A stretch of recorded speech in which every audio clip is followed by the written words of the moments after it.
Chào các bạn quay lại với kênh YouTube của mình nha. Lâu lắm rồi, phải nửa năm rồi mới lại ngồi làm một cái video clip trên YouTube với các bạn. Tại vì công việc rồi những cái kế hoạch cá nhân nó cuốn mình theo. Nó làm cho mình dần dần mình quên luôn cái kênh YouTube chia sẻ đam mê này luôn.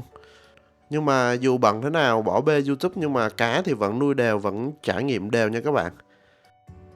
Đầu video clip thì cho phép mình khoe một tí. Hôm trước thì có một bạn người Ấn Độ, bạn ấy có inbox để cảm ơn mình về cái chuỗi series về Ivanakara Adokata của mình. Bạn ấy tìm thấy rất là nhiều thông tin hữu ích từ các cái video clip của mình. Khi mà xem profile của bạn thì mình khá là bất ngờ. Bạn này thì là một bet keeper, có vẻ là cũng nổi tiếng các bạn. Có gần 300.000 người follow. Cảm thấy cũng vui vui, tại vì mấy cái video clip quay Adokata chia sẻ đam mê của mình thôi mà giờ cũng có bạn bè quốc tế xem rồi các bạn. Với một cái điểm thú vị nữa là mấy cái video clip của mình thì nó không có sub tiếng Anh các bạn. Cho nên là những bạn quốc tế này xem á, thì mình đoán là bạn ấy dùng chức năng dịch của YouTube á, cái chức năng mặc định của YouTube. Nhưng mà mình không biết bây giờ nó xịn chưa, chứ ngày xưa mình dùng thì thấy nó lợm lắm các bạn. Vậy mà bạn ấy cũng xem, hiểu được và thấy có ích, như vậy là cũng vui rồi các bạn. Quay lại chủ đề chính của cái video clip này, hôm nay mình muốn làm một cái video dựa trên một câu hỏi rất thực tế từ một bạn ở trên kênh của mình. Bạn ấy nói rằng cặp Ivanakara Adokata của bạn sinh sản 2 lần rồi, nhưng mà cả hai lần đều thất bại. Sau khoảng nửa ngày thì trứng bắt đầu chuyển sang màu trắng ngà, rồi sau đó thì hỏng hết. Bạn cũng có cung cấp thêm một số thông tin như là pH thì là 6, TDS độ cứng là khoảng 66, còn nhiệt độ nước thì là 22 độ C. Với Adoketa thì thật ra đây là hiện tượng mà rất nhiều người từng nuôi gặp phải. Và thực ra chính mình thì cũng đã từng gặp phải. Nếu mà xem mấy cái video clip của mình ngày xưa thì mình cũng đã từng nói về vấn đề này. Chắc là cách đây khoảng 3-4 năm gì đó rồi. Thì câu hỏi ở đây là nếu mà trứng trắng thì là do trống không thụ tinh, hay là do nước của bạn chất lượng nước chưa đúng, trứng bị nấm hay là gì đó, hay là Adoketa vốn là loài khó sinh sản. Thì trong video clip này mình sẽ nói cụ thể hơn một tí, kèm theo thông số về nước, môi trường sinh sản của Adoketa để anh em tham khảo dễ kiểm tra lại hồ của mình. Thật ra mấy cái thông tin này thì trong các cái video clip từ ngày xưa của mình có nói rồi, nhưng mà chắc vì nó nằm lung tung rời rạc á. Thôi thì nhân tiện bạn hỏi thì mình làm luôn cái video clip này lại một lần nữa. Đầu tiên chúng ta cần làm rõ là trứng chuyển sang màu trắng nghĩa là gì. Khi trứng Adokata mà chuyển sang màu trắng sau vài giờ hoặc sau nửa ngày á, thì thường nó có hai khả năng chính. Thứ nhất là trứng không được thụ tinh tốt, tức là cá mái thì nó đã đẻ nhưng mà cá trống thì không thụ tinh được hết ổ trứng. Những cái trứng không được thụ tinh này á, thì nó sau thời gian nó chuyển sang màu trắng, sau đó nó bị nấm mốc rồi bám vào rồi nó hỏng. Cái khả năng thứ hai á, là trứng thì đã được thụ tinh một phần nhưng mà môi trường nước không phù hợp, khiến phôi nó yếu á, cho nên là những cái trứng đó nó sẽ chết sớm, xong rồi nấm mốc lan ra cả ổ. Dựa trên comment về thông số nước của bạn á, thì mình nghiêng về yếu tố thứ hai hơn, đó là nước của bạn chưa đủ mềm, pH của bạn chưa đủ thấp và nhiệt độ của bạn chưa đủ tốt. Tới đây thì nhắc lại một tí về môi trường sống của Adokata dành cho bạn nào chưa từng xem luôn. Thì Adokata là loài xích lích đến từ vùng Rio Negro của Brazil. Thì giống như hầu hết các cái loài cá phượng hoàng Nam Mỹ khác thì Adokata nó sống ở cái vùng Blackwater rất là đặc trưng. Nước thì có màu trà do lá mục, gỗ mục, rồi chất hữu cơ tự nhiên. Nước ở đó thì cực kỳ mềm luôn và rất ít khoáng.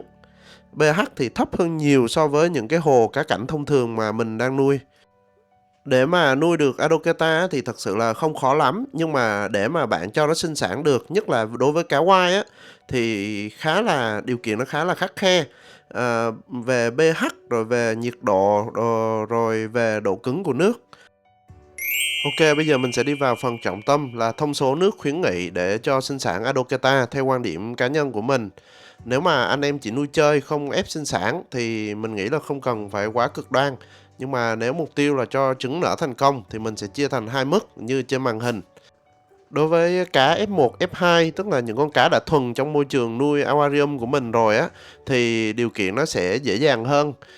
Còn đối với những con cá quay hoặc là cá đẻ mãi không nở như mà những cái cặp khó tính như trường hợp của bạn con mình á, thì mình cần phải khắt khe hơn một tí. pH thì theo mình bạn nên kéo xuống thấp một tí, khoảng 4.5 đến 5.5 thôi. TDS thì khoảng 15 đến 50 ppm thôi.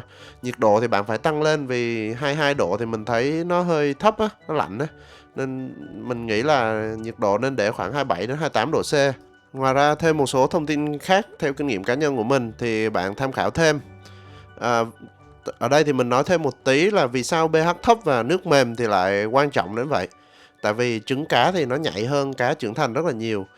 Cá bố mẹ thì bạn nuôi thì có thể nó vẫn ăn khỏe, vẫn lên màu, vẫn đẻ ở trong môi trường nước pH 6.0, 6.5 hoặc là 7. Nhưng mà trứng thì khác. Trứng của bọn Adoketa này thì nó cần môi trường đủ phù hợp để nó nuôi phôi phát triển. Nếu mà nước cứng, pH cao hoặc là dao động quá nhiều thì phôi có thể chết rất là sớm. Mà khi mà cái trứng nó chết thì nấm mốc sẽ bám vào xong rồi sẽ lan sang các cái trứng bên cạnh luôn. Thêm một lưu ý quan trọng nữa theo kinh nghiệm cá nhân của mình, đó là khi mà bạn thấy cá đẻ thì nhiều bạn cứ lo lắng sợ pH đồ không đủ, trứng không nở, xong rồi dùng các cái hóa chất pH để mà hạ pH một cách đột ngột á, thì điều này là không nên nha. Tại vì theo mình thì Blackwater thì không phải chỉ là pH thấp thôi đâu, mà nó phải là tổng hợp của nước mềm, KH thấp, TDS thấp, nước của bạn phải nhiều tannin, nhiều axit humic các kiểu, tức là những cái thông số mà mình đang để ở trên màn hình á, và bạn phải duy trì nó ổn định. Như vậy thì con cá nó sinh sản mới thành công được. Còn nếu mà bạn đang nước của nó đang đẻ ở cái mức nước đó, xong rồi bạn lại châm thêm hóa chất vào hạ đột ngột xuống á, thì cá với trứng có thể nó còn stress hơn. Nếu bạn đã chỉnh nước tốt hết rồi mà trứng vẫn trắng rất nhanh thì tới lúc này bạn mới cần xem lại chỗ con cá trống. Một số trường hợp thì mình thấy cá mái đẻ rất là đều nhưng mà cá trống thì nó chưa thụ tinh được tốt. Lý do thì nó cũng vô vàn các bạn. Con cá trống nó còn non chẳng hạn, hoặc là cái cặp cá Adoketa của các bạn nó chưa thật sự ăn ý, hoặc là cái con cá trống nó bị stress do hồ sáng quá, hoặc là có cá khác làm nó mất tập trung, hay là gì gì đấy. Nói chung là nó cũng vô vàn lý do, mình đọc ở trên các cái blog của Nhật rồi trên các cái diễn đàn thì cũng đủ thứ lý do hết các bạn. Dấu hiệu nghi ngờ thì là các bạn cần phải có điều kiện tiền đề là điều kiện nước đã cực kỳ tốt như lúc nãy mình nói rồi nha. Thì sau đó mới bắt đầu quan sát. Nếu mà trứng vẫn cứ trắng gần như toàn bộ chỉ sau vài giờ, xong rồi nó cứ lặp đi lặp lại vậy, cá mái thì vẫn khỏe, nó vẫn cứ đẻ tiếp. Nhưng mà cứ quan sát thì không thấy cái trứng nào nó chuyển sang cái giai đoạn phát triển hết, thì trường hợp này chắc là con cá trống của các bạn có vấn đề rồi. Trường hợp này thì bạn thử giữ cho cái cặp cá nó ở cái chỗ yên tĩnh hơn, che bớt mặt kính rồi giảm ánh sáng đồ của hồ đi, cho hồ nó tối tăm đồ một chút, tăng chỗ trú rồi lên cho nó, xong rồi để cho nó cảm giác an toàn các bạn. Xong rồi tăng chất lượng thức ăn đồ, bạn cho nó ăn thêm thức ăn sống hoặc là thức ăn đông lạnh đồ các thứ á, để bồi bổ cho nó, xong rồi chờ thêm vài lần đẻ nữa xem sao. Nếu mà cái cặp Adoketa của bạn á mà vài lần nữa vẫn bó tay thì nói chung là chắc là phải đổi con trống thôi. Thật ra thì nhiều cặp Adoketa nó cũng phải đẻ vài lần thì nó mới vào form, cho nên là bạn cũng nên thử nhiều cách trước khi mà bó tay và phải đổi con trống. Tới đây có một cách nữa mình đã từng thử và thành công, nhưng mà không phải cho Ivanakara Adoketa mà là cho Abistorama hay là Nanakara Anomala gì đấy, thì lâu quá mình không còn nhớ chính xác nữa. Nhưng mà cách này thì cũng có thể thành công. Tuy nhiên đây không phải là lựa chọn đầu tiên của mình. Nếu mà bạn thử hết tất cả các cách lúc nãy nói mà vẫn không được nữa thì cũng có thể thử cách này. Đó là lấy trứng của nó ra ấp nhân tạo. Ấp nhân tạo có nghĩa là mình lấy trứng nó ra khỏi bố mẹ, xong rồi mình cho vào hộp hoặc là hồ riêng gì đấy, mình sục khí nhẹ để tạo dòng nước qua trứng. Rồi bạn có thể châm thêm các cái thuốc chống nấm như là sunmethylene với liều nhẹ nhẹ gì đấy để đảm bảo trứng nó không bị nấm. Nếu mà bạn quan tâm, bạn có thể tìm cái video clip về ấp nở nhân tạo trứng cá phượng hoàng trên kênh YouTube của mình đã từng làm rồi ấy. Cách này thì bạn có thể cứu được trứng trong một số trường hợp nhất định, nhưng mà đối với mình thì nó có 3 vấn đề. Thứ nhất là trứng của Adoketa nó khá là nhạy cảm, cho nên nếu mà bạn thao tác không khéo thì nó sẽ hỏng luôn. Thứ hai là nguyên nhân gốc rễ, nếu mà là do nước chưa đúng thì bạn có tách ra hay là làm nào thì nó vẫn cứ hỏng thôi. Cho nên là dù gì bạn cũng phải xử lý cái vấn đề về chất lượng nước mà mình nói lúc đầu. Và thứ ba nữa là cái hay của việc mà anh em mình đam mê nuôi Adoketa á, ngoài cái việc con cá nó rất là ngầu đi nữa, thì nó có một lý do nữa là cái hành vi chăm con cực kỳ tuyệt vời của Adoketa. Nếu mà bạn tách ra bằng ấp nhân tạo như vậy á, thì sẽ không được quan sát những cái hình ảnh như là cá trống cá mái nó cùng nhau bảo vệ con, rồi cá mái nó dắt con đi kiếm ăn như trên màn hình bạn đang thấy.